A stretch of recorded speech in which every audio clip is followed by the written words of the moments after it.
Here we go. 3, 2, 1. Boom! Welcome to the Big Honker Podcast. I'm Jeff Stanfield with the world famous Andy Shaver. I'm here. Barely. This podcast brought to you by Dirty Duck. I'm out of sync. We hadn't done this in a week. I know. If your coffee sucks, it's not the duck. Go check them out. Get some Missouri boat ride. They will be at NWTF in Nashville next week with me and Andy at the ball show. They will be right there by us. Come by and buy some coffee and have a visit and say hi. Be in Nashville next week. Yes, sir. Can't wait. Busy time. All right. I'm excited about this one. Phil's my pharmacist on TikTok. 1.6 million followers. Phil Cowley. How are you, sir? I'm good. Everything's great here in Utah. Thanks for having me on. We are excited. So 2 weeks ago, we had an emergency room physician on, Dr. Richard Bartlett, and he was talking about budesonide and how it was an early COVID protocol that he came up with, and they saw a lot of great results in the ER when COVID was coming in back in 2020, I guess. And the media stifled him. Oh yeah, they stifled everything. Yeah, but they had an agenda. I mean, it's their agenda was what it was. They thought that if they could get ahead of the game with something or other, they stifled them. But it's kind of crazy because whenever you show up with symptoms, you treat the symptoms in the ER. So having somebody show up and they couldn't breathe well, the first symptom that they would treat is try to get that inflammation under control. And for whatever reason, they decided, well, this is completely different, but that doesn't even make any sense. I mean, once the symptom's there, you're treating the symptom, not the disease. And so then it became an argument about you can't treat COVID with it. And the doctors were like, well, we aren't treating COVID. We're treating the symptom, which is the inflammation. And then it just got blown underneath the table quick. Yeah. So the budesonide, it does work. For inflammation, it does work. Like it does reduce the amount of inflammation on the lungs. Dexamethasone is another one that they had early success with, which is a tablet. They use it for kids with croup. They had early success with it to help with symptoms, but because of the overwhelming information that was coming towards the doctor, they all got shut down. A lot of them got shut down, but it's funny because every doctor would have reached for dexamethasone and budesonide initially to treat that, but then they got told, no, they can't by their hospital systems. It's just crazy to me that we're still living in this land where politicians are telling doctors and people in the medical industry how to perform their jobs. That part shocks me more than anything. And it's not just medicine. It's every freaking thing. It's green energy. It's big pharma. It's big business. It's everything. You got these guys that are attorneys that have blue bloods that think they're experts on everything, but they've never owned a business or ever done anything. But the medical deal wears me out more than anything. I don't know how a politician can tell a pharmacist or a doctor the way that they need to do their job. Well, there was so much hate out there, though. You know, you'd come in and they would come in and I'd say, what would I do? I'm like, I'd still take dexamethasone. It works for 100 years. And then you'd get these people in the pharmacy at the time, and they would say, how dare you say that? Fauci came out and said this, and it shows that it doesn't work from this one paper. And I'm thinking, okay, you have one paper. I literally have croup data for inflammation that looks exactly the same for 100 years. But because of this one piece of data, you're going to change like everybody's thinking. And then it got polarized to where you almost just didn't want to, it's like when your wife gets mad at you. You could be right all day long, but you have to decide whether or not it's worth the time to be right or not. Boy, that's the damn truth right there. I mean, I have won arguments that have cost me so much with my wife. In the same way, I think you had a lot of doctors saying, well, this doesn't make sense, but their administrators would come down and the doctor's like, all right, it's your place, whatever. So right. Yeah. Is this worth me being right or not? It's right. That's exactly right though, boy. You ain't had your ass chewed out for absolutely no reason at all till you get married. Right. Well, sometimes they just want to chew on Yeah. you. It takes you like 10 years to figure out. You're like, you should just take it. In fact, maybe poke her just enough so she feels justified at the end of it. And then everything goes smoother. You know what? That's how it was, though, during COVID. Like, there were people who just wanted to be angry. And so you just had to go let them be angry. And I thought, well, let them be angry at me. It doesn't really, like, I'm old enough. I can take it. Just go ahead and be angry. Where's your mask? I'm like, well, masks can't stop a virus that small. And then back and forth it went. And in the end, they're like, well, Fauci came out like, 2 weeks ago and said, oh, the 6-foot thing was just sort of happened. It doesn't actually, it's not real science. Even he's come out saying some of this stuff's ridiculous. Yeah, now. I saw you did a video on that where you were like, even he's admitting now that, well, that was just kind of, what did he even say? Like, we just were kind of grasping at straws or what? Well, it started rolling. And he said there was no science behind it. It started, the idea of 6 feet started rolling. And the thing is that just doesn't make any sense. I mean, when you breathe, it goes further than that. When it hits the forced air in the building, it goes through the whole building. None of it made sense. But he said he was afraid that if they admitted they were wrong on one thing, that everybody would say that they're wrong on everything else, which to me is him saying, I think everybody's an idiot but me. Like, we can't think on our own. We already knew that. I think the idea that we could stand 6 feet apart in those little dots and it was okay made no sense to any of us. And I think it would have made more sense saying, if you could die of this, if you have leukemia, don't come out. You're going to die. So, yeah. Have you noticed that people are still standing 6 feet apart, or are they crowding each other now back in your store? Because I've noticed, like, there's one place, and it's Dollar General in Knox City. It's about all we have. And I still, like, kind of self-regulate. I don't in any other store, but for whatever reason, when I go in Dollar General, I guess they're pretty nasty. I guess that's, yeah, maybe that's it. maybe it's just my brain, like, self-preservation. But are people crowding each other now, or are they still kind of distancing?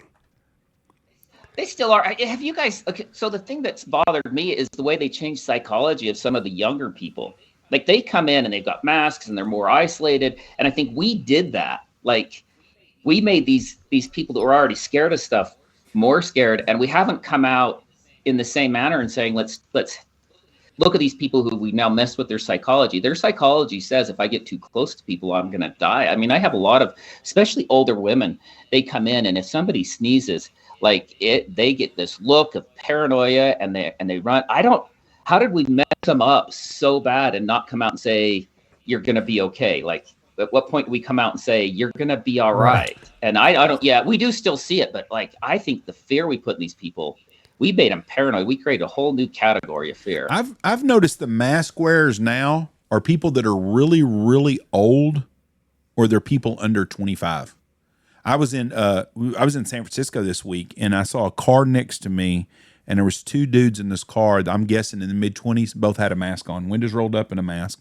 And I'm like, I want to tell him, you look like a damn idiot. But then again, what if they really do have something wrong? Then you feel bad if they do actually need to wear a mask. But they also had a bunch of Joe Biden stickers all over their car. So I figured they were just being compliant. But I did. I look at people wearing a mask completely different now than I did. I always think you're a fool. And I probably shouldn't be that way, but I am. Well, we messed them up. I mean, there's no way around it. We took people that were already predisposed to being nervous about things, and we messed them up pretty big. Like, as as a country, as a medical industry, we messed them up because, and even at that, we have some people who probably should take things more serious who are so, I'm not going to listen to anything anybody tells me anymore. We probably messed them up some too. Yeah, I think it pushed people a lot of. I think it pushed, instead of uniting the country, it just forced people into their corners. You're either not going to believe anything the government has to say now, or you're going to just take everything that they say as gospel. And there's not that whole lot of thinking for yourself and doing your own research now. There's people, it's just, government said this, I'm opposite, or government said this, and let's just swallow it all. So I do a lot of canyoneering. So you get up in the mountains, you have these slot canyons in this red rock. They drop down hundreds of feet. You rappel, you have to climb over things, you jump into water. And I always take my kids there because I want them to have critical thinking skills. So we'll get up to a cliff that's, 80 feet, and I'll just throw the ropes out and say, okay, what are we going to do here, boys? I think that America in general has started to lose critical thinking skills. Yes. Oh, people can't think for themselves. Well, I've noticed that with my son. So he's my oldest is in the 3rd grade, And in Texas, and I don't know how it is in Utah, but we have a state standardized test that starts in the 3rd grade. And there's an aspect of thinking outside of the box that you're going to have to kind of master to answer some of these questions, because they'll throw you for loops. And my oldest is very, very literal about everything. And I don't know. I guess I'm kind of literal, but I have kind of common sense, but I don't know. I worry about that boy maybe I need to take him out hiking or something. I don't know. Maybe find problem solving skills on our own. I don't know what to do, but I've noticed, like, looking at some of his, because he was sick all last week with the flu. We got his homework. I've been helping him get caught up, but I'm just looking at him like, boy. I think you're too hard on him. I think he's just a typical kid these days, but kids today are different than kids your age. And you guys were a whole lot different than I was. I was one of those lucky kids that grew up in the 70s, which I think is the best time period in this country to have grown up as a child, because we weren't so overprotected. You know, things don't bother us. You drop some food on the ground, you knock the dirt off of it, and you eat it. Well, today's kids, there ain't no way in hell they're going to do that shit. They worry about everything. And I think that's just the problem with young people. But I think you're right. I think it's that they rely on the government too much for help. And so can you imagine where we're going to be 30 years from now? Well, that's the concern I have with my own boys quite a bit is, and you know, you look at people that come in, you're like, okay, so you read one thing and now you think you've got it figured out. What's going to happen when things go sideways? And I think those critical thinking skills, especially in medicine, are like essential. So like, that's kind of where I push, is the idea of, I'm going to give you some ideas and I want you just to think about it. Because I think once you get people thinking, they understand a lot more than what they've been told. But if we just dictate to people what to think, I mean, MacGyver was essential growing up in the 80s. Like, we had to have our MacGyver. Right. That guy could fix anything. There's no MacGyvers coming out of this newest generation. No, and one thing that bothers me is we've taken away the hustlers. Every neighborhood has a hustler, or used to have a hustler, and you had them even in kids growing up. You had that kid that would trade gum and candy and marbles and whatever it was. Those kids ain't around anymore. You know, they don't do anything. There's very few hustlers at all, and I've noticed more and more our workforce is old people. And we've had that problem here. Yeah. Young people, you can't find young people, first of all, that have very much work ethic, and not all of them, because there are some good kids that still have some work ethic. But the country kid that used to have, even in Knox City, we had country kids, you know, kids that run around shooting shit at night, you know, drinking beer, riding around, the things they shouldn't do. You don't have those kids no more. And that could fix a flat tire at 16, 17 years old. Yeah, all they do is call their dad. They don't know how to do shit anymore. And there still are some farm kids, but it's that whole generation of stuff. You go to a grocery store, you got old people working in there. You go to fast food, you have old people. Those jobs used to be kids. Yeah. And you don't see teenage kids working anymore. They've all got a $1,200 phone and a $300 pair of Nikes. So right, and they've been told that there's nothing to work towards, yes. And I think that's such a bad thing. Like, everybody keeps saying, "Well, inflation's bad. You'll never own a phone. You'll never own a home because everything's so expensive." None of that was true. Like, when we were growing up, like, none of that. Like, there's always a way for that next generation to do it. What we're taking from them is that desire to go out and get it done. If there's a kid that comes through this store that's been picking potatoes, I'll hire that kid 100 times out of 100, because that kid that picks potatoes still knows how to work.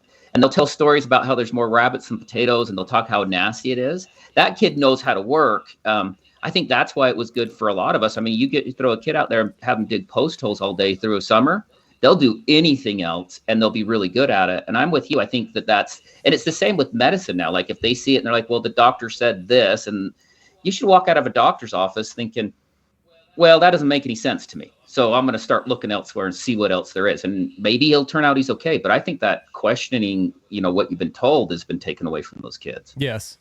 So let me ask you this. The drug that's all over the place right now, Ozympic and Mounjaro. What are the long-term consequences of these two drugs? Because, you know, it's a Hollywood diet pill, basically, right? Well, it's everybody. I just read a report that they think it's going to cost just one of the states like $14.8 billion this year just to get them on these drugs. So these drugs work, okay?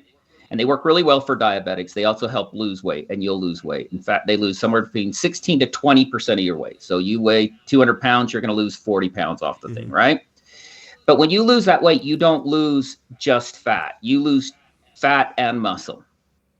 So when you're talking about losing muscle, that has long-term what we call sarcopenic effects. So the only real precursor, the only way you really know how long you're going to live is how much lean muscle you have on you. So let's say we take a 65-year-old person, we get them to drop 60 pounds. Everybody's like, oh, that's a win. We lost 60 pounds. They're gonna live forever, right? The question has to be, what happens when you lose 30 pounds of muscle and 30 pounds of fat? What does that look like 5 years out? And what happens when you stop taking it? And the obvious answer is when you stop taking it, you're going to regain it unless you've changed your life. Right. Right. But now, I mean, so many people are on this right now. I mean, there's teenagers that are on it. Oh, yeah. It's creating a whole new category of eating disorders, guaranteed. Because now you can take this stuff and lose 15 pounds in a month, and it works just right away. And teenagers are on it, and it's working. Everybody's claiming it is this wonder drug. And it does do what it says. It causes your brain to say, okay, I don't need this. I'm going to quit eating it. It takes away the desire. It gives you what's called satiation. So you're like, I don't even want to eat. It's good. And then they start losing all this weight. But on the backside, now that I've been doing this, I've been selling this. I probably sell, I don't know, probably 60, 80 boxes of that stuff a month without a problem. The people that are on it, they look like drug addicts when they can't get it. It's the strangest things. Like, they really start to freak out. Like, they yell at us and scream at us when their insurance doesn't cover it. They're throwing fits. It is the strangest thing to see how people respond when they can't get it. And that makes me really concerned when you have somebody who will go to those lengths. I mean, they look worse than our oxycodone patients when they can't get it. Like, they throw bigger fits. They're more nervous. They call weeks in advance. It's the craziest thing. Are they physically dependent on it, or are they looking at it from the side of, oh, I'm going to gain all my weight back? I think we screwed with their heads. I think it's all about screwing with their heads. I think that they know that they're going to gain the weight back because they've tried before. And then I think that not only that, but if you start considering that they used to not have all this. So you throw a cookie in front of me, I want to eat that. I'm going to eat that cookie. Like, every time. I'm telling you right now, I'm going to eat every cookie you put in front of me, right? And when you say, now you put a cookie in front of me, I don't want to eat it, right? What happens when you're like, okay, I've conquered this thing that I've been told is wrong with me for years. Like, we've been told it's wrong to want to eat the brisket. And I don't know why that is, because brisket's delicious, right? You took that desire, you took it away from them. Like, okay, I've been cured. I no longer have to eat all the time. And then it comes back. I think it messes with their heads. Like, they had a sickness because they wanted to eat, and that sickness was taken away from them, and now they're feeling sick again. What is the long term? Like, I know some people that are on this that have been on there for 3 or 4 months, and they've lost 50, 60, 70, 80 pounds. Yeah. When they get off of this, though, the people I know have gained weight back. Yeah. Pretty quick. So there's two types of fat in our body. There's a fat that has a lot of mitochondria. Mitochondria are power plants, okay? That's what our cells use for power plants. And ones that have lots of mitochondria are called brown fat. And it's just because we utilize those faster. So if I was going to go out and run a marathon, my brown fat is really useful in that marathon because not only do I have all the energy, but I have the little power plants to use it. Then we have the fat that comes around the middle that we earn over years, and that's supposed to be our food storage. That means when we go into 10 years of famine or whatever it is, you slowly eat away at that fat. And that fat has a lot less of the power plants than mitochondria. When we burn the fat with the GLP-1s, whether it's tirzepatide or semaglutide, we burn brown fat first. So you'll see their faces, like it almost like their face looks like they've gone zombie mode on you. You know what I mean? Women lose all of the lady lumps that you want. They're gone because those are all brown fat. And then when they regain it, it comes back as white fat. White fat's that midsection fat. And that midsection fat's super dangerous. People with midsection fat, those are the people that die earliest of things. Brown fat hasn't been correlated to those early deaths, but white fat around the midsection. So what we do is we take somebody who's a bigger person, but like it looks fine on them. They're just bigger. We peel off all their brown fat. They come off of it. They get back somewhere between. Now, it depends on which one of the drug companies' paid studies you want to look at, because that's all that's out there is drug companies' paid studies. But they're getting back about 75% of the weight overall, everybody. I think it's more. And that comes back as white fat. And when you come back with white fat at 75% of where the brown fat was, you've increased their chances for having those problems. And I think that we'll see individuals either have to stay on it forever, or I think you'll see massive lawsuits in about 10 years. Wow. That's crazy. I'm a white fat guy. I am. I'm a white fat guy, and I have been a long time. My problem is I like to eat bad shit. If it's if it's bread or it's sugar, I like it. Now I am starting to walk again. I'm gonna start walking. I've got a regimen I'm fixing to do, just so I can lose about 30 pounds, but walking because I need to exercise anyways. But what gets me is this magic pill that these people are on. They're not changing their lifestyle any, and it's going to catch up to them. And it's going to be detrimental to our society. But our society, if you look at a picture from 1970, 72, 75, 80 on just a street corner, there wasn't any fat people. There were a few fat people. What we considered fat when I was growing up is not a fat person today by any means at all, just somebody wearing husky jeans. Today, we got society. I played Santa Claus every year in our town. We got a bunch of little fat kids running around every town. My dang back and knees hurt me from picking them little fuckers up all day long. It's crazy. Absolutely. And Andy we were in Tennessee somewhere last year, and we went to a restaurant to eat at, and there was a little girl wanting pie. Do you remember that? Yeah. And Andy told me, he goes, that mom ought to be arrested for that right there. He goes, that's a death sentence. This little girl was 3 foot tall and 2.5 foot wide. She had more chins than a Chinese phone book, and she was getting pie. She walked away with a whole pie. Yeah, she didn't need no pie. Now, I like pie like she did. I would have shared it with her. But that's not healthy at all for these kids. No, and what you said is perfect. So I actually think this stuff's super useful for short-term therapy. So if you have somebody who wants to lose, 40, 50 pounds, you say, go on it for 3 months, but here's the deal. You need to start putting miles on. I don't care if you're walking. I don't care if you're running. I don't care if you're hiking. You got to put miles on, and you have to start lifting weights and getting that muscle back. And I think in that case, it's like the perfect tool. Like, I think it is the perfect tool. Problem is that most people who are really, really large have so many other issues going on that if I just get rid of that weight and I don't treat so that little girl, she's been taught every time she has a feeling to eat, every time something's uncomfortable or she gets sweaty or her heart rate goes up, that's wrong. She's not been taught to go out there and run through the field. If you take that little girl, put her on something that helps her lose weight, but in the meantime, train her how to be healthy and happy, then she'd be fine. But that's not what we do. We're like, here's your pill, have a good day. And then the doctor sees another 47 people, so he can charge them $150 each.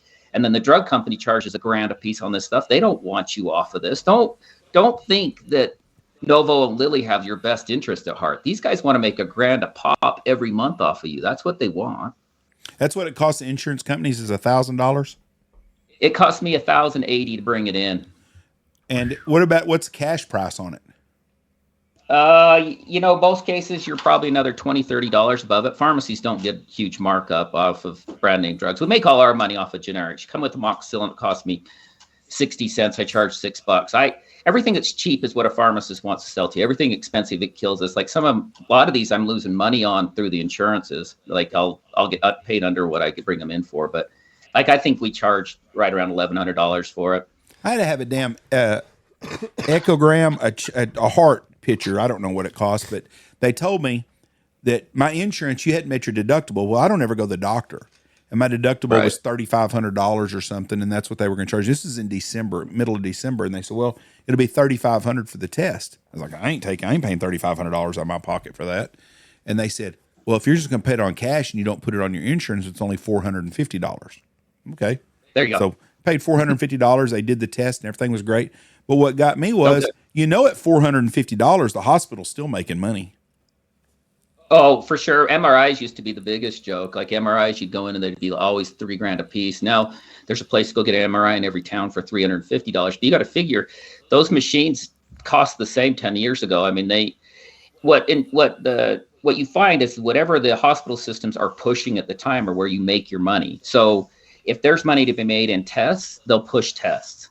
If there's money to be made in surgeries, they push surgeries. Like you don't have to be a genius to know that businesses are businesses. So whatever they're pushing first, they're making money off of it. Nobody's doing any of this stuff for charity work. Right.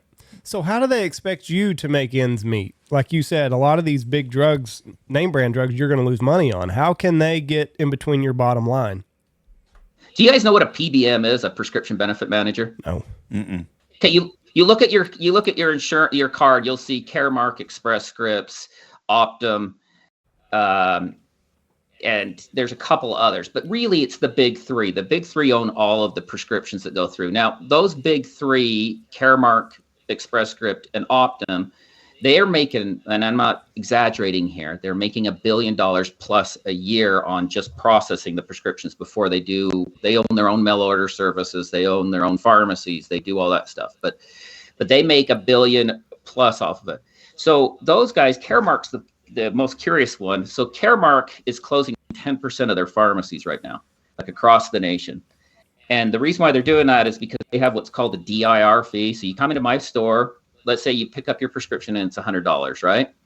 And I come down there and say, well, you haven't met your deductible, give me your $100. And that you give me $100, and then I take part of that $100 and I give it back to your insurance company without you knowing. About, I don't know, $7-8 of that goes back to your insurance companies. So what I think is going on right now is I'm thinking that the PBMs, Caremark, Express Scripts, Optum, I don't think they care about decentralized pharmacies. I don't think they care about the one you can walk into anymore. I think they're trying to push everybody to where your mail order, because they own all the mail order systems. So if you close them, so right now I think on average you're losing about 7% of all your independent pharmacies on a yearly basis because they aren't making money. They're all losing money.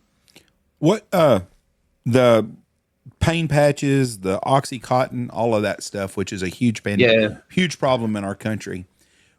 You've been a pharmacist a long time. When you first got in the game, did you have as many people addicted to pills as there is now? So this is like a burr in my saddle, because since they put all these regulations and since the big explosion, all the Netflix shows, everything else, right? You know, there's more overdoses deaths now after all the legislation, after they've received all the money, after all the billboards. There's more overdose deaths now in the United States than there was before. So I saw this explode at the very beginning of my career, 20 years ago, 15 years ago, that pain pills were insane, but people who had pain had to go see their doctor. Now, because all those same people are still using, we're seeing more deaths of opiates, but now they're illegal opiates, and they think that, you go down there, the pill looks the same. I have a guy telling me exactly where you can go in Vegas. You go in Vegas, you go this place. He told me exactly where to get it. And I'm like, that's not oxycodone. That's fentanyl in those pills. And he goes, yeah, but I got to get something because I can't get anything to help my pain. So you look at that problem, the fact that we think we did all this stuff. We took billions and billions and billions of dollars. We were going to fix this problem. Now go look at the numbers. Every year it climbs. We're not doing anything to help these people at all. And so I think that the way that we see people with pain, I think the way that we see people who are addicted is obviously failing because it's getting worse and not better. So what can we do to fix it? I mean, we've got so many people that are physically dependent on these drugs. Right. Well, think about anything that we do. The idea that you can just take away whatever it is that you love. Yeah. And then it gets better. That's not what happens. You take take it away, they get like crazy. And so if we would have taken that money that we put up for billboards and whatever, and we would have set up better mental health services and started looking at these people with addiction as being forever addicted rather than being, let's go, you're clean for 6 months, there's the door, have a good day, we would have been somewhere, but we should have used that money better. And I just keep looking at it. I don't even know where they put all that money they got from the drug companies. Right. Did you see where the toxicology report coming back from those people in Kansas City? Fentanyl is what killed all those guys at that football party. Now, something shady going on, because whoever's in Texas now, if you sell somebody a pill and they got fentanyl and they die, they charge you with murder in some places, which I think is a good idea.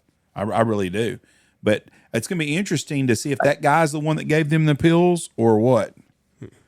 Well, I think for sure that is. Well, the other thing is, I just did a report on a ton of studying on it. The stuff you get from Mexico now, people are buying Xanax in Mexico coming out of alprazolam. They're like, oh, I'll just get a couple of sleeping pills. Fentanyl. Ooh. Everything has fentanyl in it.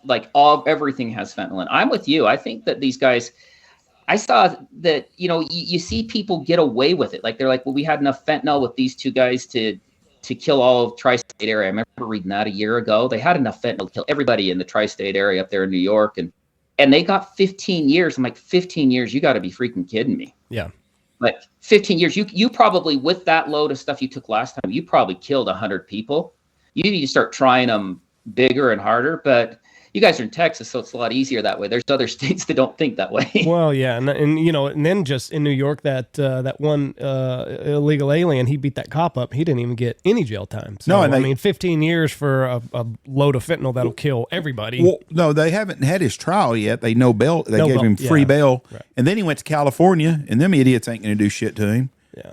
So I mean, you know, they just walk away. They New York is a bit of a joke now. I've spent a lot of time in New York City, and I just come back from San Francisco, and I'm telling you right now, I've never been as fearful for my safety as I was in San Francisco, anywhere I've been in the United States. I've been to Tijuana. I've been to New Orleans. I've been to Memphis at nighttime and down an alley. I've been to a lot of crappy places, and I've never been as scared as I was at 8 o'clock in the morning at a San Francisco having breakfast. At a public diner. Zombies everywhere? No, not zombies. The signs everywhere. Oh. Don't leave nothing in your car. Don't do this. Don't do that. Then you ask the lady about it, and she's like, oh, yeah, they'll come up to your car and take a tire tool. She goes, if you want to bring your luggage in here, you can just set it in here while you eat so they won't steal shit. It's that common. And I had a gun on me, which you're not supposed to in California. I had my bag with my gun in it, and I went and got it and set it next to me. And then I started thinking, if something happens and someone gets into my car and I shoot them, I'm going to get arrested. Because I have a gun, which is illegal here, but they don't have a problem with them stealing all my crap. But I was really that scared there, and it just makes me nervous what's going on in our world. It's definitely turned away, hasn't it? Like it's rolling downhill right now with what it is. We had our break in here. You know, I've never been robbed before. There's a group of guys, and they come out of Missouri, and they do road trips out to little towns. And so they hit little towns in Idaho. They've hit 47 places here in Utah, and they come in, they smash through the windows, grab all the stuff, run in, run out. And I've never had issues like that before. And then I started looking into it. I'm like, I was like number 44, and the state hadn't told anybody. And then we got camera footages, everything else. They come out. They're in and out of my store in like a minute 5 because we used to have a window. Now there's drywall where that window was. I got rid of the window. But they tried to come through the outside. We have bulletproof glasses, so their little husky glass punch wouldn't go through, and they still can't go through. They came inside, tried to hit the door. They couldn't get through that one, and so they finally came through the other. And then in our neighborhood too, we're having robberies like we've never had before. And they're saying what's happening is you just got people that'll travel from California, hit a bunch of places, and go home. And so you can't think this is a California problem or a Portland problem anymore because it's too easy for them to travel. Yeah. Well, a guy that hunts out here with us, his pharmacist got robbed. Oh, we sure did. I forgot about that. And I mean, it's a big deal when your pharmacy gets robbed and they take some of these drugs because now all of a sudden, DEA gets involved and Texas Rangers got involved here. Like he had to cancel. He couldn't come out hunting because he had to deal with federal agencies. We start putting them assholes to sleep and they quit doing that crap. Well, there's got to be something better than what we got because obviously what we do doesn't work. Like it's just getting worse. There's got to be, there's got to be a better way because I keep looking at it and, the cops that come in and talk to me like, well, we could catch this guy. We had a guy call in a fake script 2 days ago for some, like if you get a promethazine with codeine script, it's always fake. They always fake. So we get one of those. And the cops are coming in and I'm talking to them. They're like, well, even if we put them in, the judge puts them back out on the street before they even hit the door. Yeah. So the cops don't even feel like, if you can't give the cops some teeth, you don't incentivize them to do anything. So the states are pushing to make things liberal. They don't, if you're looking at it from a state's deal, I'm a retired judge in a small town. I didn't do any big crimes or nothing, but I had put people in jail and did with little things and dealt with a lot of drug issues. The problem, the state doesn't want to put anybody in prison because it costs them money. And I got news for you. A prison's not supposed to be, it's supposed to be an expenditure for the state. It's supposed to take the crappy people off and leave them up there. We need to make prisons tougher. We need work camps in prisons. We need boot camps in prisons. If you make prison bad, people don't want to come back. The problem is they just go back over and over again because it's easier than living on the street. And we've got to come up with some tougher crimes. I had a lady that come into court one time and seen me, and she was on the pain script. She had some stuff stolen stuff. She was getting like 320 pain pills a month. And I couldn't believe it. I was just trying to do, how do you fucking function? Mm-hmm. Right. Yeah. What's the most you've seen? Yeah, we see a lot of pain people like that too. And then the thing about pain pills is you have to remember, none of them cure anything. It just helps them get through a few hours. And they've been proven over and over again. Now, you go out and bust up some ribs. And I always say ribs because there's something about that ribs where you can't breathe without it hurting that is something different, right? You bust up ribs, you need something for a couple of days. I get it. But like all of your back surgeries, all of your headaches, everything else, the studies keep showing over and over again that we give you pain medications, you're okay for a little bit, then we have to give you a higher dose, then you're okay for a little bit, then we give you a higher dose. And in the end, you still hurt the same, but now you have to take 10 pills a day. And those studies keep reoccurring over and over and over again. But for some reason, we just keep following those same patterns rather than trying to learn from them and say, okay, well, this isn't working. Why don't we pay for physical therapy for these people? Why don't we actually, have a trainer that helps them at the gym? Why don't we incentivize this person? If you show up to the gym, you can get your Social Security money. And if you don't, then we're not going to pay for you to sit on your couch because your life's worse. So let us help you make your life better. Yeah. Did you watch Dope Sick? I watched that this summer, and that was eye-opening, the way that whole thing was manipulated. Oh, yeah. Well, it's all about money. Like, you have to understand, any prescription, everything you see, they don't sell the ones they're not making money. And it's really not about life-changing things. It's always about money. Purdue made so much money on that. But what was it? Walgreens sold 33% of all opiates across the whole nation came from a Walgreens store one way or the other. So Purdue made like 6% of the prescriptions. Walgreens were selling 33%. Wow. And we know it's just because it was easier to put a face, like you put Matthew Broderick on the face of, and it's easier to make the movie. But there were a lot of people that were making a lot of money. I had a pharmacist who called me up and he was complaining because, right now you're really just making your bills. He said, back in the heyday of opiates, I was making $500,000 every 3 months. And I about lost it on him. Like, what do you mean heyday? That was back when you were killing people because you were like, I was always like, they didn't like me because they would come in and I would tell them, you're going to kill yourself. I don't want anything doing. I'm living in this town. I don't want anything doing with this. But he was making $500,000 every 3 months off of selling people. And so it's not just the big pharma. There were a lot of pharmacists that cleaned up during that time frame. Wow. I wish I had a little less morals. I probably wouldn't have to be doing social media. I could just be hunting with you guys. Yeah, I mean, morals aren't cheap. They're expensive things to keep. Yeah, so. but I mean, you, like you said though, you got to live in that town, and I mean, Right. It just sleeping at night, I don't know how well you sleep at night. Probably not very well, being a small business owner in this economy. But going to bed with a clean conscience. I've had 3 people that have walked in picking up scripts, and I've looked them right in the eyes and said, "You're going to die." Whoa. And if you keep taking, and I've had 3 of them go home and overdose on those medications. But the doctor wrote it, the patient knew, and I'm not kidding when I said, I looked at him and said, this is going to kill you. You're going to die taking this much medication. And when they died, like, everybody said, well, how do you feel? I'm like, I don't know what else I can do. So it is nice to be able to say that, and I've lost lots of patients because they'll come in and they'll say, well, I need this earlier. I need this. I'm going out of town. And I'll be like, I'm not going to do this because I'm hurting you.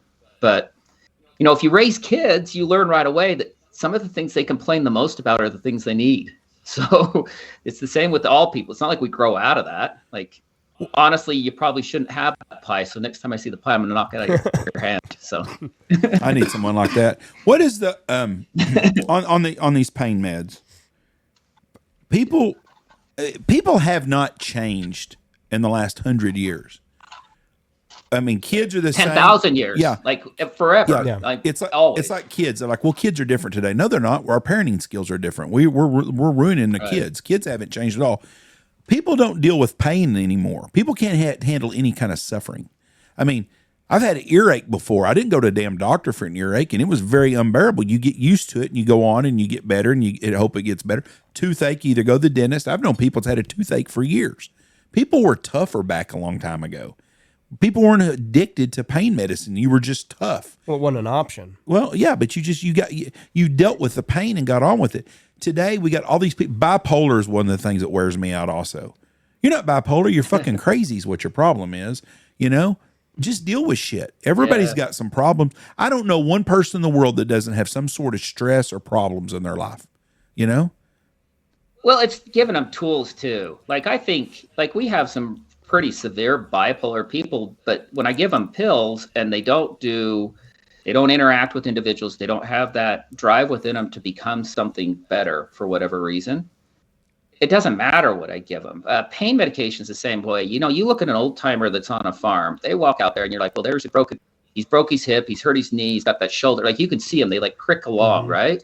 But they got that drive because they just want to get out there on the horse or they want to do whatever. I think that what we've taken from people is the idea that they can be something huge. Like every person needs to know that you work hard, life's going to be good. And I think that's what we're taking more than anything else is I think we're just giving them complacency in place of dreams. Yeah, nobody's got a purpose. I say nobody. There's a lack of purpose in a lot of people today. And I think so too. And they just have never found anything. I think that kids, young teenagers, when they get on their phone, that it's just a constant barrage of information. And with the cell phones, and we have curated a generation of people that are happy watching and not doing, because something has changed in our minds where if I watch somebody do something, it's the same as me doing it. And I didn't even have to leave the couch to get the same experience. Well, the fear of failure too. Yeah. Like you're so afraid of not being good at something. Yep. Like I just don't know. I always talk to my kids. I'm like, you should strive to lose. Yep. Like you should go out there and have an epic failure over and over again, because those people that have epic failures, they're the ones that like do amazing things. People that never fail, never win. And now we just tell them, you don't have to do any of it. You can watch it. Mm-hmm. You don't have to go out there through the, like, you and I bet you we all could sit down and start showing scars from what we did when we were stupid. Yeah. Those scars may have done something stupid at the time, but it taught me that if you're going to hit that jump, you got to make sure pull those handlebars up. If not, you're catching it right in the chest and you're not going to breathe for 3 minutes, you know? Yeah. And that was a good lesson for me to learn, because then later in life, when somebody knocked the breath out of me, I'm like, just give it a minute. Just don't get excited. You know what I mean? But my kids, they've never had the wind knocked out of them. Yeah. And I can't even figure that out. I mean, that was like, you know, you're like you're on the bike. First thing you do is try to jump and you're lying in the grass and your dad's laughing at you. Yeah. So I think we've taken that away from people. And I think that's the worst thing we've taken from people is the idea that you can be something amazing. And instead we're like, you can watch something amazing is where they're at now. Yeah. Boy, I tell you what, the first time you knock the wind out of yourself and you've not ever experienced that, you think your life is ending right there. It is right. You think you're dead. The scariest thing that you ever experience. And then your dad's laughing at you. He's looking over and he's laughing at you as you die. You're like, well, now I know who you are, Dad. Laugh at me while I die. Yeah. But you know, and then it happens again and again and again. And you're like, okay, just like you said, just don't get in a hurry. Let's just catch our breath a little bit. But that first time, you are sure that your soul is escaping your body. Well, the first time you get a concussion, you're confused and you're scared. By about the third time, you're like, well, I got this big blank set of time. Apparently, I got knocked out. Yeah. So right. Yeah. Well, I'm still here.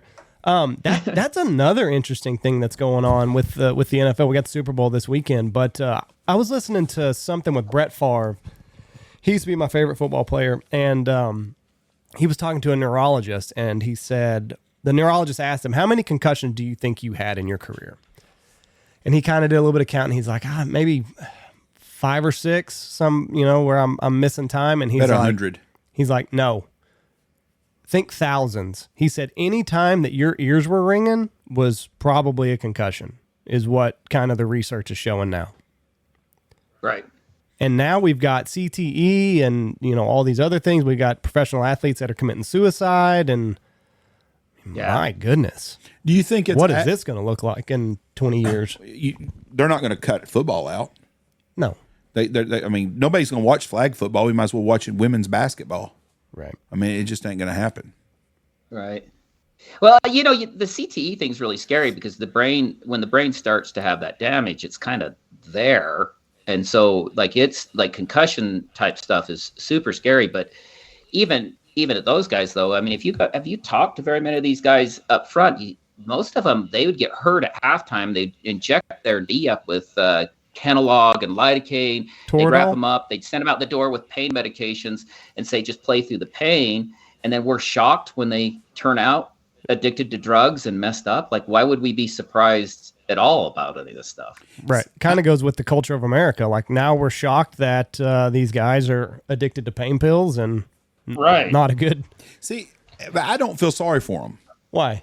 But they're well compensated. I'm not saying that they I don't feel have sorry for him. I'm just saying it's interesting but people Favre thought he had 6 concussions, and the guy's like, no, think thousands, multiple a game. People try to turn them into victims. They're not victims. They got paid. Yeah, but they were sold a bad batch of goods. They didn't have to play football. They didn't have to, but they weren't given all the information either, though, in the time of their playing days. Okay, they know now, and they're still playing.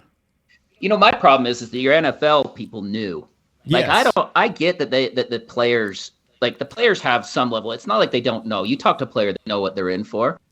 Those NFL players, the owners made a ton of money off of those guys, hiding information along the way. Now, I think you would have turned to them and said, if I turn to kids right now who want to play, and I say, you're going to get concussions, it's going to shorten your life, you're going to be crippled, you're going to play, and they're going to say, yeah, I'm going to play, and I'm like full on with that guy. But the NFL owner who knew that they were causing these issues and said, let's brush this under the table for a while and let's not tell them. I think those guys have something to pay for, because if you know something and you don't talk about it and you make money off of it, then those guys, it's, you know, I still say the kids are all going to play, and the kids that are playing now, they all know. Yes. And so I think you let them run. And the team but doctors. I think that those people that they hid that info. And the team doctors, I think that's the problem. that you know, the owner was like, listen, you can't disclose, you can't tell him that. And I understand, you know, there's a lot of guys that just come off the street that probably wouldn't know the information even if they were given it, but they still should have been upfront about the cost benefit of injecting whatever into their knee or hip and how that's going to look in 30 years. I'm not saying that the NFL owners are innocent, because they're not by any means.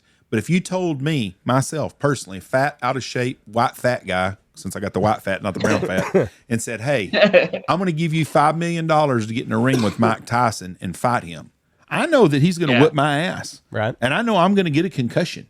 Probably a broken jaw, broken nose, broken Concussion's orbital. going to be the Taking that least. money. But for $5 million, I'm going to get in that ring with Mike Tyson. Oh, 100%. Yeah. Like, I don't have a problem with that part of it. Like, I don't think, especially now they know, but I think that the problem was those guys hit it. And I think that makes me a little bit like, you guys take somebody out hunting and it's storming and it's going to rain on them and they're going to get sick. And you got a hurricane coming and you're like, yeah, we're going anyway. Even though you know better, you're not doing that. And those guys knew that hurricane was coming. They're like, it's all right. You guys can go on out without me. Right. Yeah. I feel sorry for the guys, the old old timers that played. They made good money, but they didn't make money like they do today. But it's hard to feel sorry for Aaron Rodgers, for example. He's a smart guy. He knows everything he's dealt with, what he's got himself into. Patrick Mahomes. They do now. Right. So I don't feel 70s, sorry. 80s, and 90s football, they did not know. The old guys I feel sorry for that are banged up. But today, anybody that's played sports in the last 20 years, they know what they're getting into. Every one of them. I agree. And I think baseball should have steroids. If you want to jack yourself up, and baseball needs steroids, because the best time baseball had is when Barry Bonds and Mark McGwire were having and Sammy Sosa, but when he was still black, were hitting the ball over the field. Everybody wanted to watch that. Well, that's what we McGwire. Yeah. Remember when McGwire went, like, you know, he was there at the A's and he was like this little guy, and he comes back the next year. He looks like the Incredible Hulk. Yes. And he's every time he swings, like it was everybody's like shocked. I'm like, I don't think anybody who was watching baseball was shocked. That guy he went from being small to making Jose Canseco look like a teeny dude overnight. We all knew what was going on. Like, it's funny that it was just like this huge shocker. I don't think any one of us was surprised. But if that's what baseball players want to do, let them take steroids. I don't care. They know the risk. That's their deal. Pro wrestling, same thing. Those guys, I'm not a wrestling guy. I'm not one of these people that's watching pro wrestling. I hadn't watched wrestling in years. I took my kids one time. It was a very entertaining event. We went to SmackDown. Saw The Rock and Stone Cold. It was awesome. But those guys right there, you talk about some guys that punish their bodies. Because they wrestle 3 nights a week probably. And they that's terrible. What about your drywallers out there? Your guys finishing concrete. You guys ever finished concrete? Yeah. There's nothing worse on your body than finishing concrete. So, you know, people trade their body for money all the time. I mean, watch those truck drivers get out of their trucks. See how bent they are because they've been driving all the time. I mean, people do it. I just think the difference is that you should disseminate the information properly. And that comes back to the COVID thing. I have no problem with what Dr. Fauci said. He just withheld information. And I think that you give everybody all the information they want. You let them make a decision, whether it's football or medicine. The more information you hand to people, they make that decision. If you want to be an idiot, drive your bullet bike 120 miles without a helmet, you know what's going to come tonight. That's fine. Right. Yeah. But just be upfront with everybody. We had an old football player on here, and he said that it was an interesting way of looking at it, but he said it's a HIPAA violation anytime, because he played in the early 2000s when they would still do the sideline exam. He's like, that's a HIPAA violation. For sure. Like, you can't, that's personal, private information, and they get to choose. Yeah. He's like, that's why they had to put the blue tent up. He's like, it was a HIPAA violation. Right. Yeah, because they would do it right there on the sideline, and they would show it, and then you had that out there. And then on top of it, what happens when that guy tries to get a job in finance 10 years ago, and they start looking back at that stuff? They say, look, you had all these concussions. I don't want you touching any of this stuff. That's the reason why HIPAA is there, so you can't be used against you later in life. Yeah. So, but I'd never thought about that. And he's like, that's why the blue tent's there now. It was always a HIPAA violation. What do you think of RFK Jr.? Some of the stuff he says, it's got me thinking. That's the thing. It's some of the stuff he says, it's got me thinking, and then some of the stuff, it has me thinking the other way. If I'm being honest, I don't think it really matters. I think we're down to Trump and Biden. So 100%. I don't know if I'll spend a lot of time thinking about, like, he says a lot of stuff that I think is progressive. And I like the idea of some of the stuff he's saying, because I think it's progressive. It's thought provoking. I think we should be taking it. It used to, it's everybody's talking about mainstream versus not. And I just think that that's just a stupid thing. Like, you just take all the information and put it out there. I think that the more we have people opening doors to open brains, the better off the country is. Yeah. He tweeted today, I guess I've got it pulled up right here. He's going to be the vice president. I can find it right here. National Toxicology Program has declared the data supports a consistent inverse association between fluoride exposure and children's IQ. In 52 of 55 studies reveal a decrease in child's IQ with an increase in fluoride. And every water system in the country's got fluoride, right? Yes.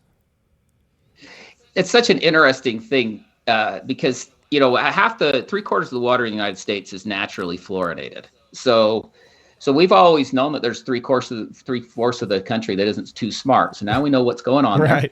Right. I'm just kidding. But it's an interesting thing because there's this magic number with whatever you do. So, I always tell people that you can drown in a swimming pool, but it's hard to drown in a cup of water. And I think what we end up doing is we think fluoride is good.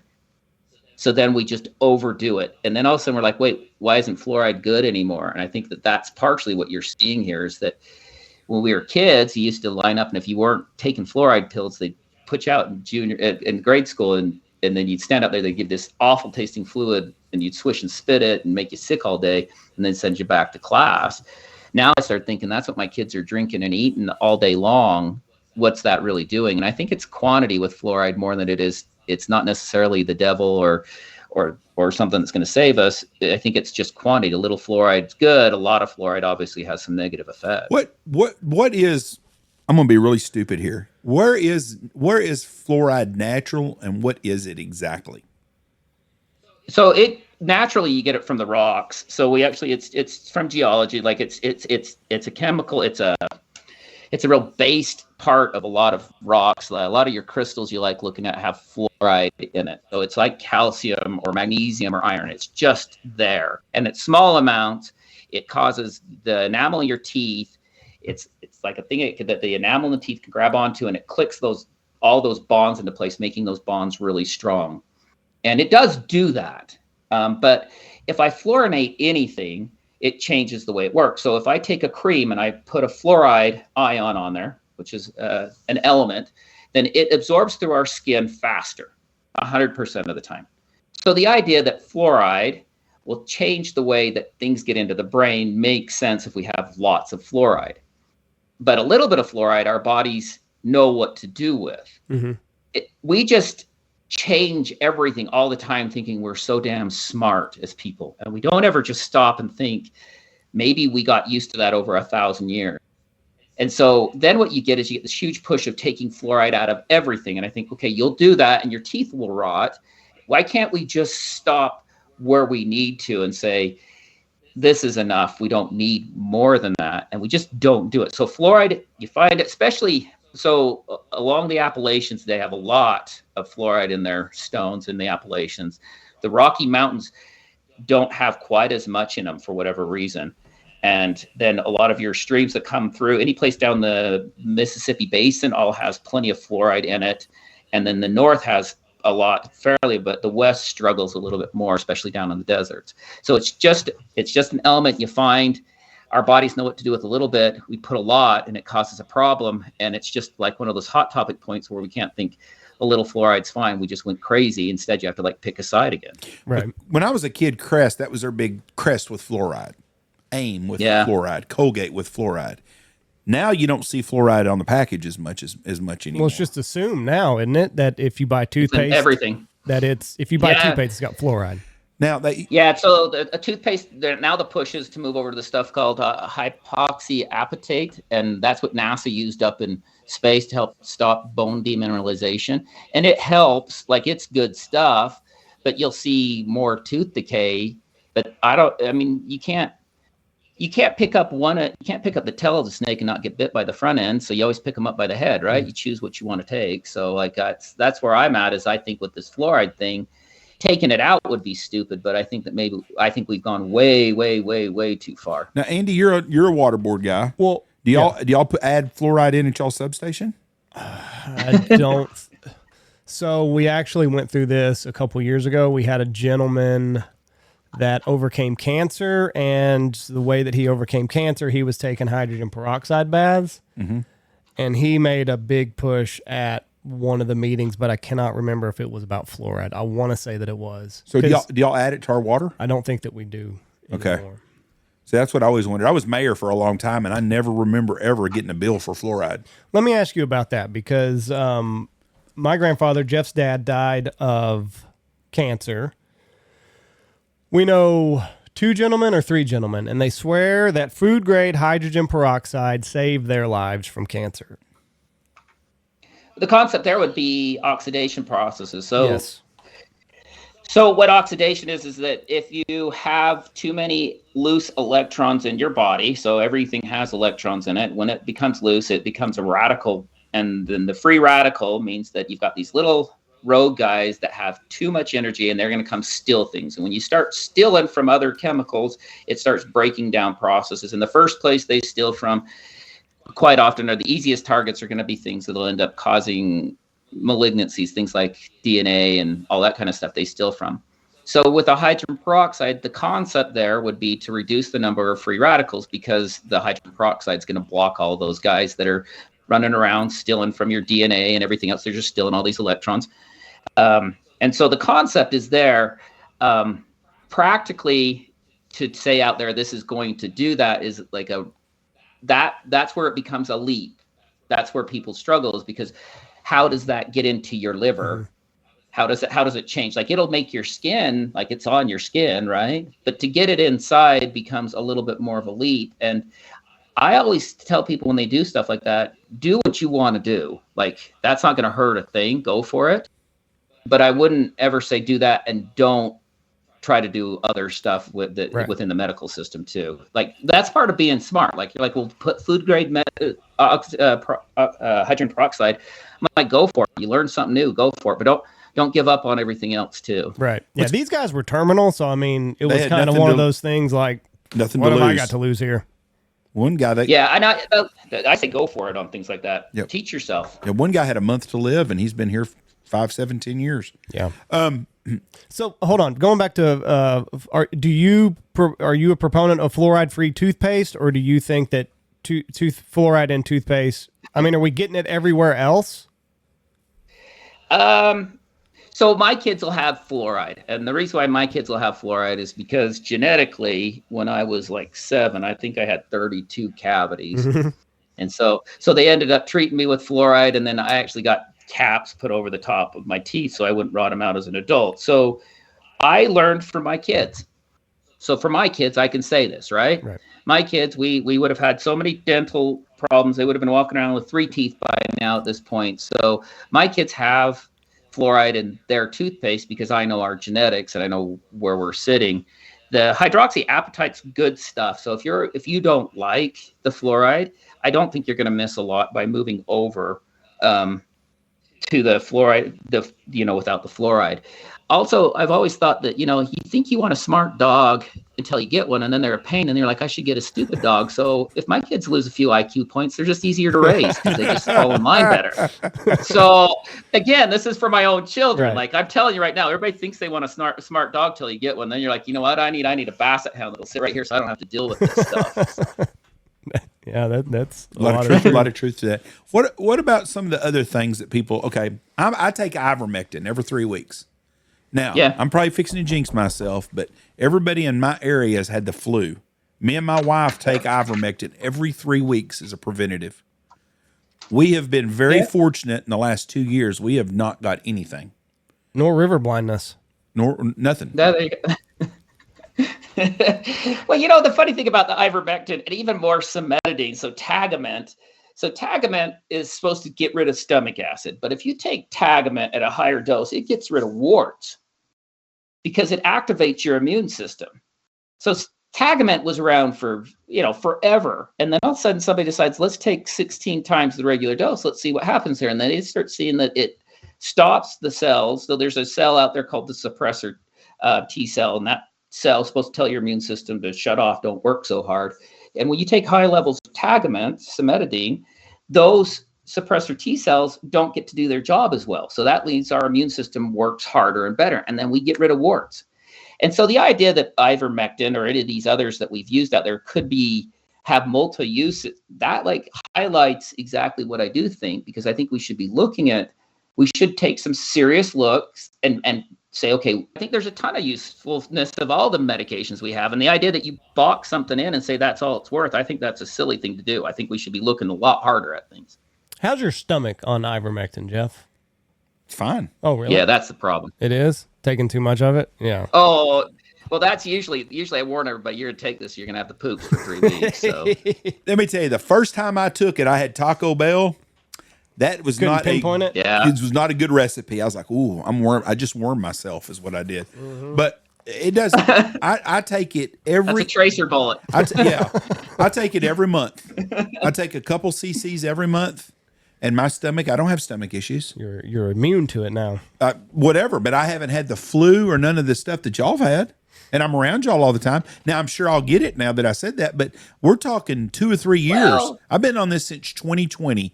It's 2024 now. I have not had the flu at all. I got Montezuma's Revenge in Mexico for a day, but that was it. I've had zero, been sick at all in the last 4 years. And I don't know if that's just coincidence or not, but I'm going to keep taking ivermectin every 4 weeks. Well, what it doesn't really, you're taking a small dose and you're taking it educated and you've made that choice. So why is it anybody's business too? That should be your business, right? Well, I have a lot of people ask me about ivermectin all the time and constantly. Yeah. And I tell them that's what I'm on. And I don't know if it's helped for me and my wife. It's helped us a bunch. I think it's helped us a bunch, but maybe it's a placebo effect, but it's working. And so I want to keep doing it as long as I keep getting sick on it. Well, it's supposed to help modulate the way that the immune system works. And I'm going to say supposed to because they're finally looking at it. And there are articles out there that would support that it modulates the immune system. And there's articles out there that say they don't. What I really think is that it's probably going to get down to a lot more better science.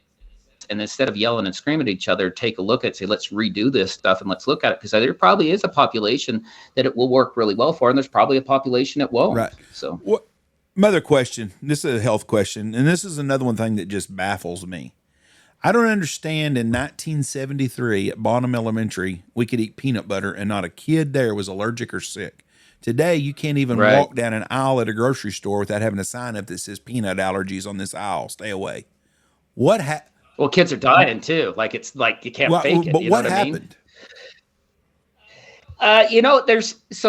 RFK was the one that was talking about it. I think he came out with a list of 19 or 22 autoimmune issues items. Yeah, and he came out and said that where there's obviously an issue here going on, that we're inciting more autoimmune problems. We obviously eat different foods, and that those foods that we eat are now very genetically modulated foods, and that's you can't mess with.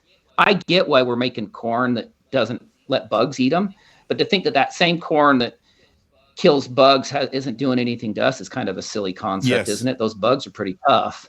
And so we've obviously made a change in what we're eating and what we're drinking. And I think it's also pretty obvious that everywhere we go anymore, to find someplace that's not polluted is crazy. It used to be you'd go up in the mountains and there'd be nothing. Now there's garbage every place. We're just nasty creatures, you know? And so I think that there's got to be a combination of a few things. I honestly believe that our immune systems are always pissed off. I think they're just angry all of the time because we're exposed to so much. And I think when you have an angry immune system, it's not a smart group. It ends up causing this issue where it grabs on to new things and says, okay, this is my enemy now, or that's my enemy. It's the way you never let troops sit at port for too long without moving them. Right. You know, those guys do their job so good, but you give them too much free time, they're going to cause issues. And I think that's what happens with immune system. I think that we have immune systems that are just angry all of the time because we're always exposing them to things.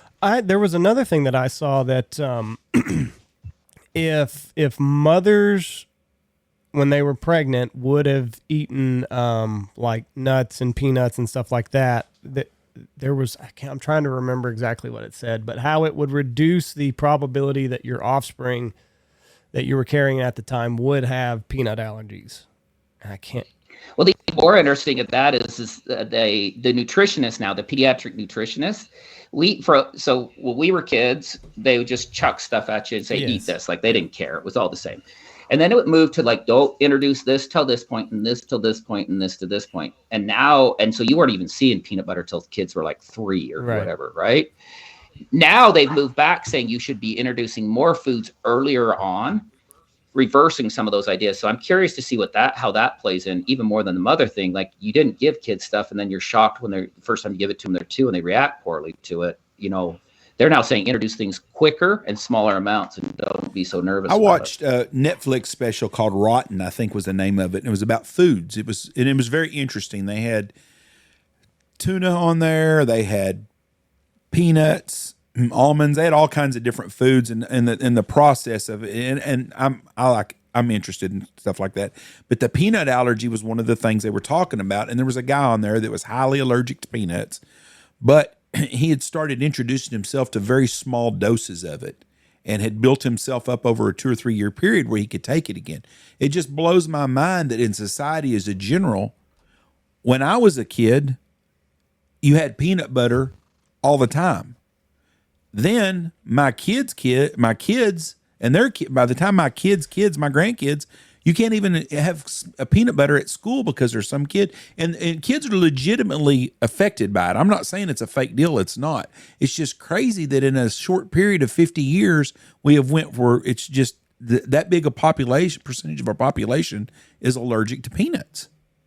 And it blows my mind. It's all the allergies too. It's a crazy number of allergies. And then we keep saying, let's not give them more, but there's a lot of doctors now. There's some push there to where they're doing really small doses over long periods of time, and it is working really well. So it's obvious we've messed with our immune system, and I think it'll get worse before it gets better because we don't really have a lot of cures for anything autoimmune. No, we don't.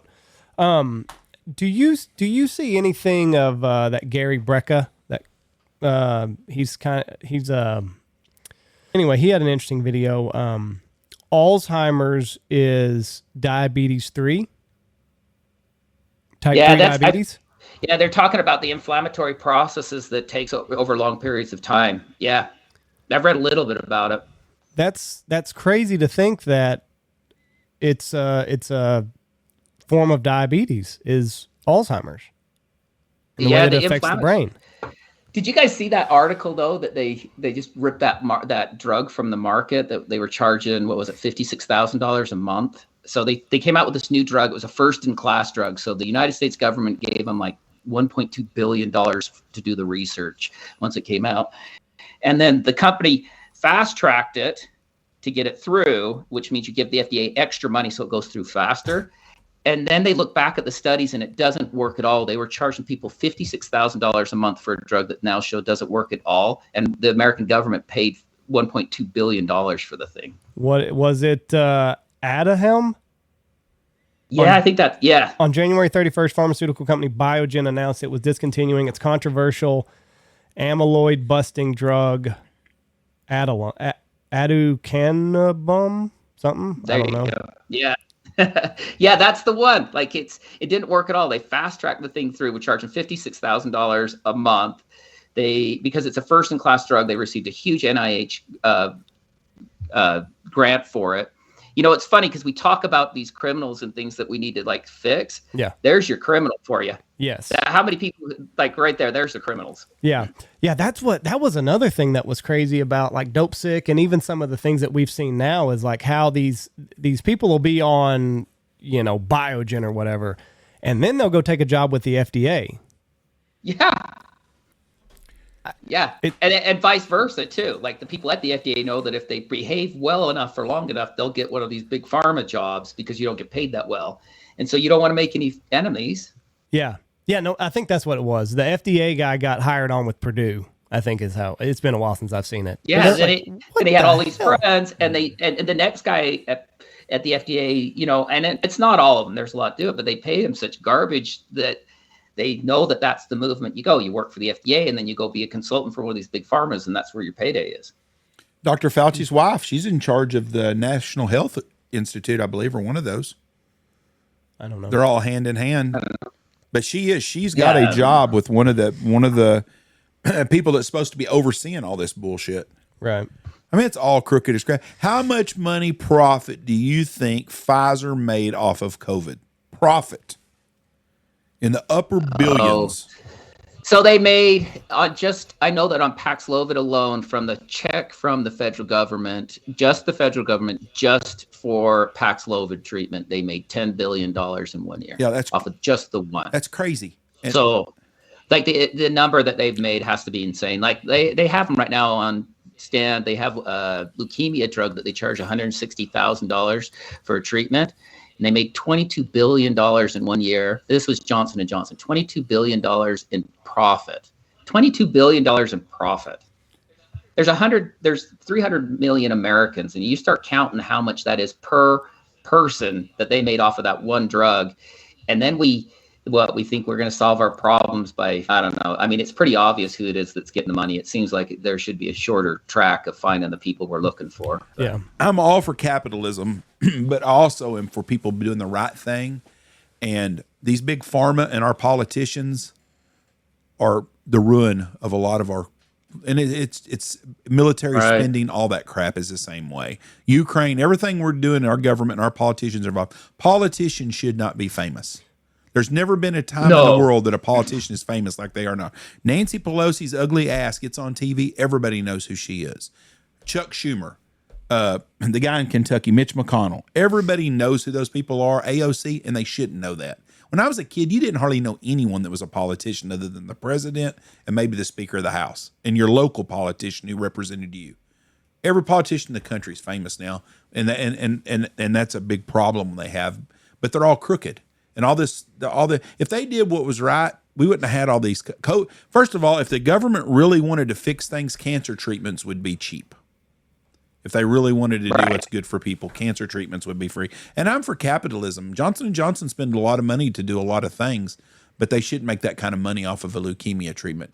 But it's not capitalism, because capitalism would be that they come out with the product and then you and I, we choose we're going to pay that. But because there's so much government in between, we talk about medicine as being free capital. It's not free capital because they're playing the socialist game from a capital standpoint. They get all of the free capital to make the money, but then they're playing the socialist part of the government in order to make that money. If you came to me and said, we can treat your leukemia, it'll cost you $160,000 treatment, I'm like, I guess I'm dead. Like, I'm not buying it. And then Johnson & Johnson say, well, then I guess we'll charge you 16 grand. I'll pay 7. Right. Okay, deal. That's how capitalism works. What happens now is Johnson & Johnson goes to the insurances that we are mandated to buy and said, this is what you're going to pay. We have to pay the insurance. Johnson & Johnson says this is just free capitalism. It's not free capitalism because none of us chose to pay any of that money, and none of us would. We we'd tell Johnson and Johnson to pound sand, and then they would have to drop their price to sell their product. I am 100% for free capital. That's why. But what they're doing, they're playing the socialists and screaming that this is free capital system. Could you imagine if the big pharma got regulated the way and got ostracized the way they do the fossil fuel business? Right. That's where I'm at. That's what we need. We actually need them to be looked at so stringently because the oil company, like if my gas goes up, I'm pissed off at the oil company, right? Because I chose to pay that, and you only have so much of a choice, but you make us mad enough we do something. Most people have no clue. They pay their insurance, it goes up. They don't know how it works. People get money. There's no rhyme or reason to it. So they just like toss their hands up. And then 53% of the people now are on Medicare and Medicaid. Like we're way over halfway that's being paid by the federal government for this stuff. Anyway, if the federal government started paying for our gas, we wouldn't care about big oil either, would we? No, that's exactly. Do you see a tipping point in all of this? I mean, we're there. I think we're done. I think we can't afford it. You look at the GDP, look at how much we produce and how much we spend on medicine. I think we've already tipped over. The thing is I don't think that when we tip, I don't think that you and I and the normal American's going to even care, because I don't think any of us are getting the benefit. I think that we'll still get the care we're getting. The system will just clean itself out, and we'll get rid of the big PBMs, the big insurance companies. We'll start. Johnson & Johnson just won't sell that $22 billion drug because people will just say, I'm 87 and I'm not going to steal from my kids. Let me die. Right. I mean, that's what a lot of us would do. If you knew the old timer that was getting that leukemia drug, if you would have said, this is what it's going to cost to keep you alive for another 2 years, most of those people would have said, you know what? I'm not spending my kids' money. I'll spend a few good months with my kids. I'm not spending that. Right. Because, I mean, I look at it, insurance is ridiculous. The deductibles, I mean, they're astronomical. And, I mean, at the end of the day, it doesn't hardly pay anything. It doesn't hardly, you're pretty much. No, I've got a $16,000 deductible. Right. That's the way And then, even your kidney transplants anymore, I probably pay cash for it before my insurance kicks in. So, no. Go to the Congo and get one for $500. But I just don't know what that's going to look like in America when this finally does tip over. I mean, what's going to go away? Well, your guy that you see every day, that nurse, the pharmacist, the doctor you see every day, he's still going to be there doing his thing. So the question, there are some really good treatments that people have got that they're miracles that have happened. But, you spend $120,000 to replace a hip in an 87-year-old person because the surgeon has room and the hospital makes money off of their insurance. That's what's going to go away. But I'm not so sure that 87-year-old with the new hip felt that much better after they were done anyway. No, I'm 87. I'm not getting a new hip. What about the COVID booster? Are we done with all that? Are we going to have booster number 9 coming? Apparently America's done with it. I think it was like 17% of America even get it. So the money's starting to dry up. So I don't see you pushing it, because no matter how hard they push those boosters, they're not selling them. Most of the pharmacies that bought them couldn't move them. I have guys call me all the time and saying, hey, we got extra. Do you want them? And I'm always, no, I don't need any of them. And so I think that now that the money's dried up, I think you're going to see them say, well, we'll just start putting it in with the flu shot, and it'll just kind of go together and away it goes. I think that the money's gone, so it'll go away. Do you think this is just, I want your opinion on this. How many members of Congress and the Senate, I think there's 550 of them, how many of them do you think actually got a COVID vaccine? They're a legit same COVID vaccine that me, you, or Andy would have to go get if we went somewhere to get one? I'd say half, maybe a little bit more. I'd say about that many did, because there were a lot of people who were legitimately scared. And so because you can put that legitimate fear, it's funny, you believe things that, that they say, they start getting really nervous. So I think about half of them did. I think there's 25% that didn't get anywhere near it. I think you'd be surprised on which 25% that was. I don't think they'll be all wearing red. I think there's quite a few wearing blue that just skirted around. They sold out. They sold out their constituents. I look back on my Facebook of memories like this time 4 years ago, and I'm going to tell you right now, I was scared to death. I'm fat. I'm overweight. I got all that white fat, not enough brown fat. My ass is dying. I'm going to get that shit, and they're going to have to put me on a ventilator, and I'm going to be dead. I mean, and you look back, and you see all those morgues in New York City, all that temporary shit, and none of it ever come true. Now, one of my friends that's got cancer real bad, he's got COVID right now. And it's just it's a regular deal. Everybody, I mean, oh, JoJo's got COVID. Oh, well, he'll be all right, you know? And well, COVID, it's a thing. Like COVID's always been around. This was just a unique strain, but it's not unique now because it's been through the whole populace. So it's become ubiquitous. That's the reason why kids did so good, is because kids have never seen any COVID. So the baby that popped out had never seen any of the COVID strains. But that corona type virus has been around as long as the flu, if not longer. It's a teeny virus. It's been around forever. We get probably 30 strains a year that come through. And that one was just supposedly unique enough that nobody in the whole world had ever seen it before. And so because of that, we went crazy. And the data will prove, in the long run, the data will prove it. It delayed a lot of deaths, but I don't think it stopped anything in the long run. I think it may have delayed, 2-3 years for people, but I don't know if it stopped a thing. Yeah. The cost benefit was way crazy, way out of whack. It's hard to think that they shut down the world. I mean, it actually shut down the world where we all stayed home for.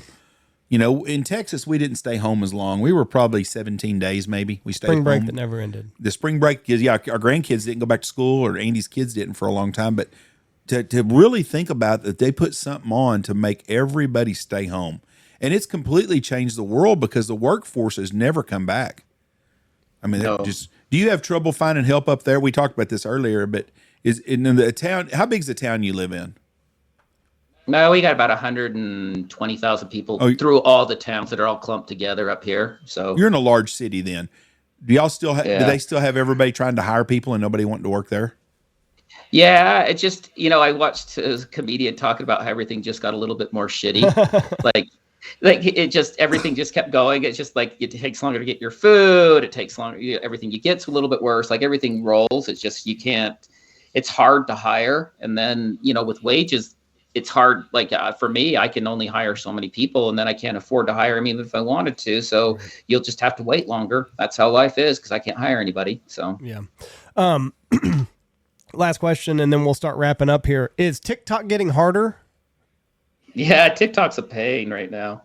The algorithms so TikTok Shop. Well, so TikTok, all of the platforms go through these things. I didn't know any of this when I started 2.5 years ago, but they have to start making money from some place or another. So Meta was data mining, and then they got rid of that. So then Meta had to start doing Meta Shop and doing all the commercials and everything else on there so they could make money elsewhere. And now they're doing okay because they make their money off of that kind of stuff and people boosting their posts. So TikTok blew up, but it wasn't really making any money. It had all the users, it wasn't making any money. So TikTok Shop came out. And so now when you do TikTok Shop, TikTok gets a little chunk back of everything you sell, but then what happens is now you're clogged up the whole TikTok, because now every other post is for TikTok Shop. So then people are getting sold to, and then the number of organic growth gets pushed to the side. And then to keep you engaged, they're going to put the funniest dog video right after the TikTok Shop. And so your views have gone down, but I'm a big believer of putting out quality content over long periods of time that people can use.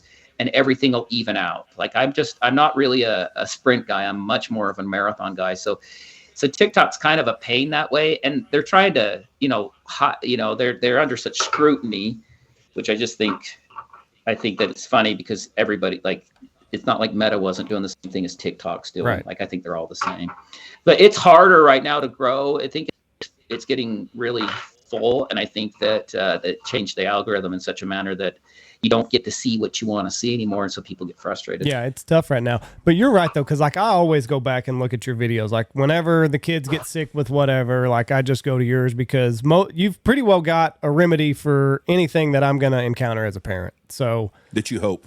I can get you through till Monday morning when you can go see your regular doctor, not go to an urgent care. That's the key. Like, why go to an urgent care? Just to get them through till you can see a real doctor. Right. So. Yeah. Like my kid. No offense to the urgent care doctors out there. They're real doctors, but your doctor knows you. So. Yeah. You don't want to go, and you don't want to do that. Like you just want to, like you said, you want to grin and bear it over the weekend and get there on Monday. It's going to be interesting when we get replacements for these big companies, Facebook and Amazon. Someone's going to come in and knock them out one day. Sure. Because Sears Roebuck was the first Amazon. In the early 1900s, everybody bought everything off Sears. They had a strong stranglehold on the whole world. If you wanted to buy something in the United States, you bought it off Sears, or you didn't. You couldn't get it hardly. Right. And the same thing will happen with Amazon and Facebook, and it'll change, and we'll get another platform for us. But hopefully, the next platform will be a lot more about profit for the people sharing the stuff and you making them than it is the big company. Yeah, I mean, the content you put out there, you work hard at the content and you hope. But the biggest thing I get out of it, to be honest, is the idea that, Andy, you use my stuff and it helped you. Mm-hmm.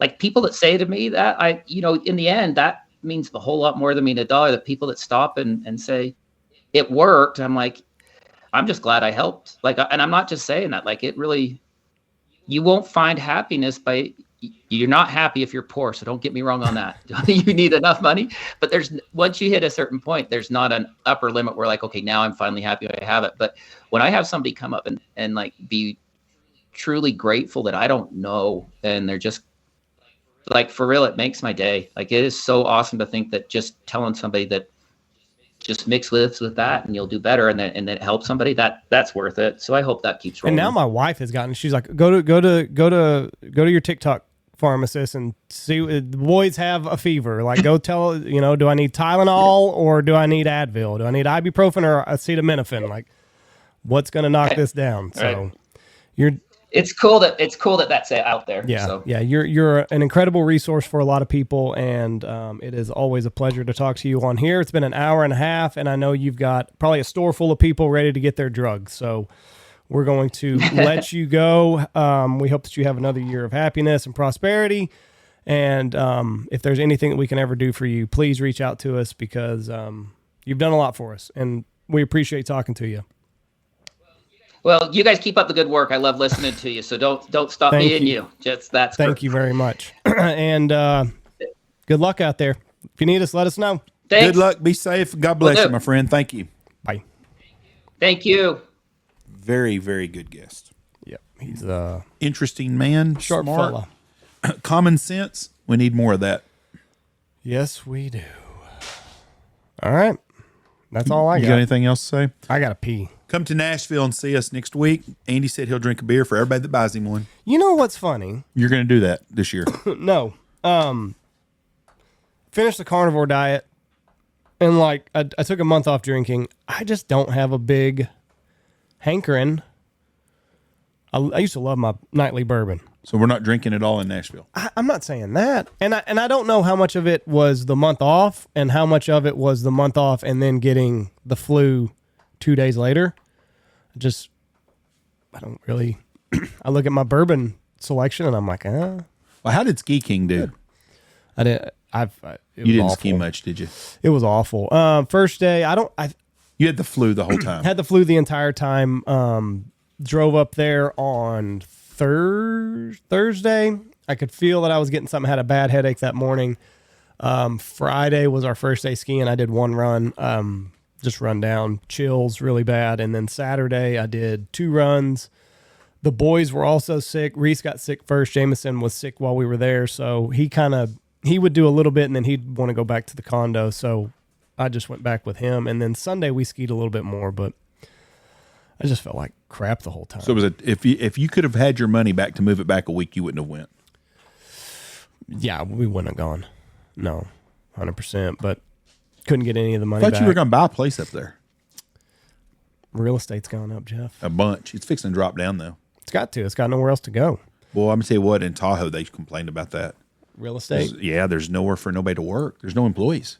And that place is on an island, basically. Right. So it's different because it's a long way to anywhere, but there's no employees nowhere because nobody can afford a house to live in there. And especially those high rent places. I mean, like Tahoe. That is a high rent place, too. All them California people. What are you going to do? I mean, if you're waiting tables there. You can't live. That's what I don't understand why they don't have man camps there.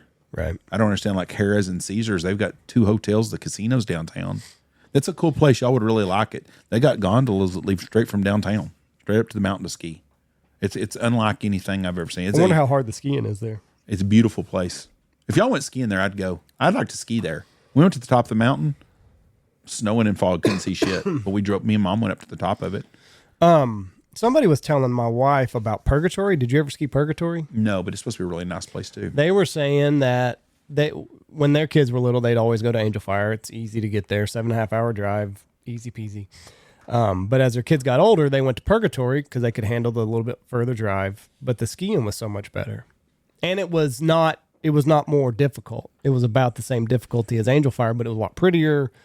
Runs were bigger. We went to 2 places. We went to Tahoe. Oh, I went to a bunch of places, but Tahoe is a beautiful place, and I've seen pictures of Heavenly with the lake down below. Yeah. And I don't know if the skiing's good or not, but we went to Park City, Utah, outside of Salt Lake City. And let me tell you something.